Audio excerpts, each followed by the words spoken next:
kalalapits, dito update tayo sa ating alaga nating baboy. At ngayon araw ng Friday. Nanganak ito kagabi around 10 o'clock. Tapos siya nanganak is nasa alas 3 ng umaga. At ako'y walang tulog. At ito yung aking higaan, yung duyan ko mga kalapits. Katabi yan ng aking baboy. Yan. Dito ako. Katabi kami ng aking inahin. Habang nanganak yung aking baboy, nagduduyan talaga ako. Binabantayan ko yung aking alaga mga kalapits. Ganyan ko yung kamahal yung aking alaga. At ngayon, meron tayong piglets na 14 piglets, mga kalalapits. At ngayon, nagpadidi na siya. At meron tayong piglets dyan. Meron yung sa kawawa, mga kalalapits. Ayan, mga kalalapits. Oh. Nagtinga talaga siya kalalapits kasi mahina yung resistensya niya kalalapits. Di kagaya ng kanyang mga kapatid. Oh. Yung kapatid niya mga kalalapits nasa 1.7 kilos. At ito yung pinakamaliit mga kalalapits. 500 grams lamang. Ayan, mahina yung talaga siya. At saka pagdidik na mga kalalapits, napakapaka talaga siya ng kanyang mga kapatid. Kawawa mga kalalapits. Ayan. Yan yung ating bagong panganak na inahin.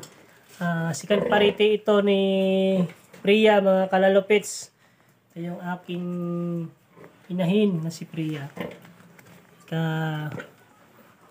Dalawang panganak pa lang yan mga kalalapits. Yan. Meron siyang 14 piglets sa ngayon. Second parity. Noon, first parity niya, meron siyang 10 na piglets mga kalalapits. Lahat yun is buhay. Ito ngayon is 14. Meron tayong isang mortality. Papuntang mortality yan mga kalalapits. Kawawa yung isa. Ayan o. At hindi talaga yan maiwasan mga kalalapits na magkakaroon tayo ng mortality sa ating alaga. Kasi livestock man tayo mga kalalapits. May buhay man yung ating inaalagaan. Minsan talaga mamamatay yung ating mga alaga. Masakit man aminin pero kailangan tanggapin. Yung ating pamumuhay dito mga kalalapits sa livestock farming. Yan. At pag-aalaga ng baboy, yan. Isa po yan. Ayan. Yung ating inaapakan na siya mga kalalapits. At saka mapansin nyo, meron talaga tayong plastic matting dyan sa kilid. Ito talaga mga kalalapits. Ito yung inapakan ko. Sa ilalim niyan mga kalalapits is kanal. Yan. Yung kanal mga kalalapits. Ito kanal. Pakita ko sa inyo mga kalalapits. Yung ating plastic matting. Ito yung mga kalalapits. Buksan ko Yun yung kanal. Kasi mga kalalapits, para iwas sa basa. Kasi yan yung cause ng pag-iigit ng ating mga alaga. Maganda sana kung makabili tayo ng farrowing crates. Pero kaso lang mga kalalapits, napakamahal ng farrowing crates mga kalalapits. Kasi umaabot yan ng 50,000 hanggang 40. Nandyan yung range niya mga kalalapits ng ating mga bili ng farrowing crates. Ang ginawa ko, nagkanal ako sa gilid para kung paligo tayo o maglinis tayo ng ating alaga mga kalalapits, hindi na mag-igit yung ating mga alaga mga kalalapits. Ayan, para-paraan na niya mga kalalapits yung ginawa natin. Kasi once mag-igit yung ating alaga, problema talaga tayo.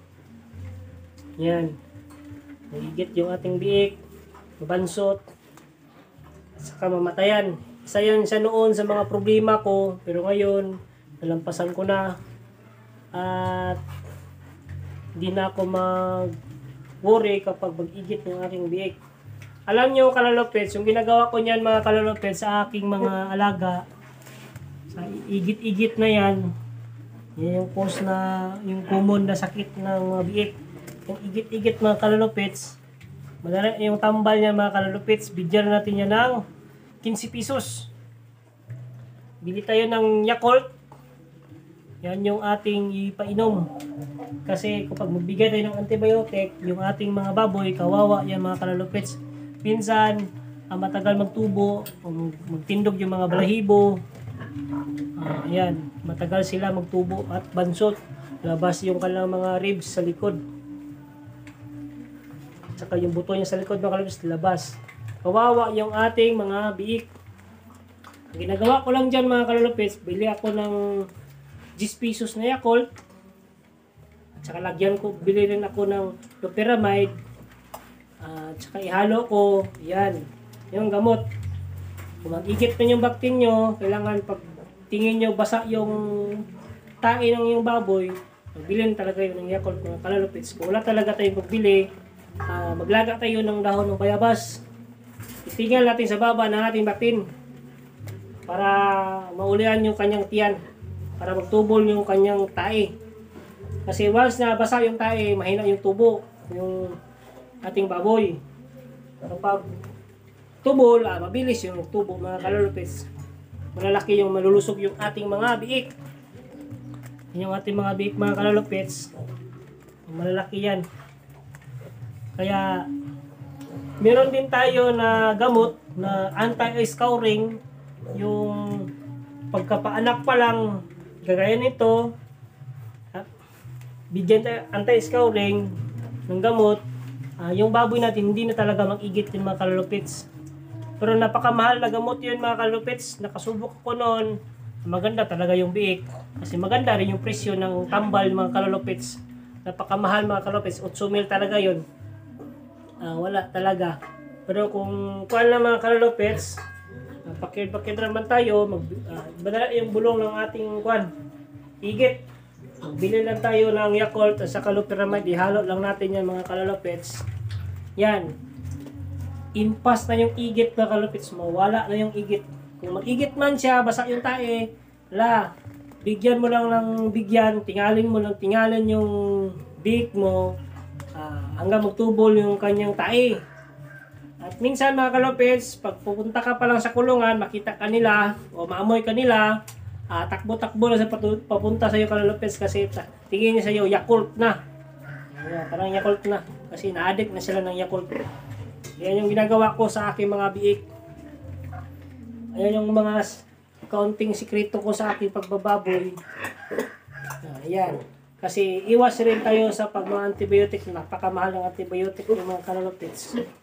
Kasi isa pa, wala tayong pera, kagaya pambili, kawawa yung biik natin. Kaya yung gawin natin, bilhin tayo Yakult at saka bili ng loperamide. Ipainom natin sa ating mga alaga. Iwasin. Kung kaya natin gawin ito, yung aking ginawa, ito yung kanal sa kilid ng kulungan, saka doon sa kabila rin. Yun, may plastic mating din. Tsaka yung sa kanyang buli o puwetan. Yan. Kasi hindi naman tayo makapagbili ng mga parawing treats na magaganda talaga kalalupits kasi napakamahal ng mga parawing treats. Mga kalalupits nasa 50 to 40,000 yung kanyang parawing treats. Yan. Tip yan sa inyo. Yan yung gawin nyo. Subukan nyo yun mga kalalupits kasi ito yung ginagawa ko. Every mga anak yung biik ko. Bumibili talaga ako ng Yakult. At saka yung 5 ba yun o 6 sa isang pack. Yan, bili ako niyan. Tapos isang pad ng loperamide. Yan yung bili ako. Kasi ginagamit ko ito sa aking mga biik. Yan yung mga probiotic. Meron yung mga probiotic dyan na mabibili pero di ko alam kung magkano. Pero mas maganda talaga ito mga kalupits. 15 pesos lang. Bugha na yung tae ng baboy. Tubol na talaga yung igit mga kalupits. Impas talaga yun. Yung ginagawa ko mga kalupits. At yung ginagawa ko rin sa aking inahin, yung nagbubuntis yung aking inahin, pagdating niya ng 100 days, nagbibigay ako ng purga. Pinupurga ko yung nanay. Binibigyan ko ng 6 ml na purga. Kasi pupurgahin mo yung nanay, kasama na rin yung biik. At saka pag 103 days, magbibigay ako ng iron with vitamins ng 15 ml mga kalalapits. Ayan, nagbibigay ko. Kaya yung biik nyo, pagkalabas, healthy talaga mga kalalapits. At saka pinkish. Ayan. Healthy nila. Pag busog na yan sila, matulog. Yan sila mga kalalupits. Pag gutumin naman, punta naman sa nanay. Yan. At yung pakain naman po, yung mga kalalupits, yung pakain ng nanay is 3 kilos. Kung meron kang 10 biik, mag-add ka ng 200 grams bawat baktin. Kaya may 10 lang, 10, mag-add ka ng 200 grams times 10, 2.5 kilos. Ikain ng baboy mo, nasa 5.5 kilos. Yan. Para hindi naman malusyang talaga yung ating nanay. Kawawa naman yung ating inahin baboy, mga kalopits, malusyang. Kasi yan yung nagbibigay sa atin ng pira, ng income. Yan, dapat alagaan din natin sila. Yan mga kalalopits. Ito yung kawawa, yung isa mga kalalopits. Nagkurog-kurog na mga kalalopits, pero hinihintay ko lang na mamatay. Kawawa din yung mercy killing tayo. Pero isa part of our plan mga kalalopits, sa livestock farming, mayroon talagang mortality. Hindi talaga yan may iwasan. Kasi, tawag nito, buhay yung ating inaalagaan, namamatay din. Ayan mga kalalupit, sana may natutunan tayo sa tip ko sa inyo, sa pag-aalaga ng baboy. Kung may katanungan, kayo, paki-comment na lang dito mga kalalupits, baka masagot ko yan. At kung ano yung ginagamit ko. Ito mga kalabis, ito yung mga experience ko sa 6 na taon bago ko nakuha yung ating mga sistema sa pag-aalaga ng baboy. Yan. At kasali na doon ng paggawa ng feeds, paano makatipid. Ginawa ko na lahat. Ngayon, nakakatipid na ako at meron na tayong produkto. Ito yung mga itong mga piglet, itong mga kalalupets, ito yung feeds na ginagamit ko, isarili ko ng mixing. Ayan. Yung feeds ko, yan. Yan yung pagkain na kinahin. Yung magkukos lang siya ng ang gestating ko na ang kanyang cost per kilo is 20 pesos lang mga kalalupits. Kasi run off na natin yung kalalupits is 19.95.5 mga kalalupits. Kalalupits gawin ng 20. Yan, 20 pesos lang kalorines per kilo. Yung pagkain na gasto ko sa kanila. Kasi ako nang gumawa ng sarili kong feeds para makatipid tayo. Yan yung ginawa ko. At saka yung mga biik. Yan yung mga resulta ng biik ng mga kalalupits. So, mga lulusog mga kalalupits. Yan. Pati yung lactating mga kalapis ako rin gumawa. Yan. Medyo mahal-mahal yung lactating natin dyan. Mga nasa 40 per kilo. Pero maganda yung performance ng ating lactating dyan mga kalalupits. At yun, mga kalalupits, yung update ko kayo after 3 days, puputol tayo ng ngipin, magkakapon, at saka magputol ng buntot at magbibigay tayo ng bakuna. At mga kalapets, huwag natin titipirin yung ating mga alaga ng iron, ng vitamins. Kasi pag tinipid natin yan, tipid din yung tubo niya. At bigyan natin sila ng iron talaga. Kaya mga kalapets, yung aking tips sa inyo sa pag-aalaga, kung may katanungan, paki-comment na lang. At mga kalapets, update tayo sa ating mga alaga dito, yung inahin kong iba. Sa area na to, meron tayong 5 inahin. Dati 6 ito, bininta ko yung isa kasi maldita. Kinagat ako, bininta ko siya kalalopets. Bininta ko ng 20 mil kasi kinagat niya ako. Nahurot yung kuko ko kalalopets. Muntik na mahurot. Yan. Bininta ko siya. At ngayon, update tayo. Ayan. Yun yung mga pinakamatanda kong inahin. Yan. Mga kalalopets. Ito yung trapo. Ayan. Yung matanda ko na inahin. Na ika-11 na yan na buntis niya ngayon. Yung last niya anak is 10. Ang pinakataas niyang anak is 17. Ayan mga kalapits, dito ako talaga na swertihan. Kumbaga, siya na nagbigay sa akin ng swerte. Ayan. Ayan, di pa nalinisan yung kulungan niya. Swerte ako sa kanya, pero siya parang galit yata sa akin. Hindi ko nilinisan daw kanyang higaan. Yan o. Malapit na yun siya mga anak, mga kalalopets. Pagkatabi lang siya dito mga kalalopets. Yan yung mga biik, katabihan sila. Ginagawa ko dyan, bawat buwan is meron tayong dapat mga anak na dalawa. Every month, meron tayong dalawa na mga anak at maglutas din tayo ng dalawa. Mga kalalopets. Update tayo dito sa kabila. Meron dito sa kabila tatlo na ating inahin. Ayan. Ito yung ating mga inahin mga kalopets. Ayan. Si Lilia, si Mutmut, at saka yung isa. Ayan. Si Priya. Malapit na yan sila mag-anak mga kalopets. Pag sunod-sunod ito sila kalalopets, sana kaawaan tayo ng Panginoon na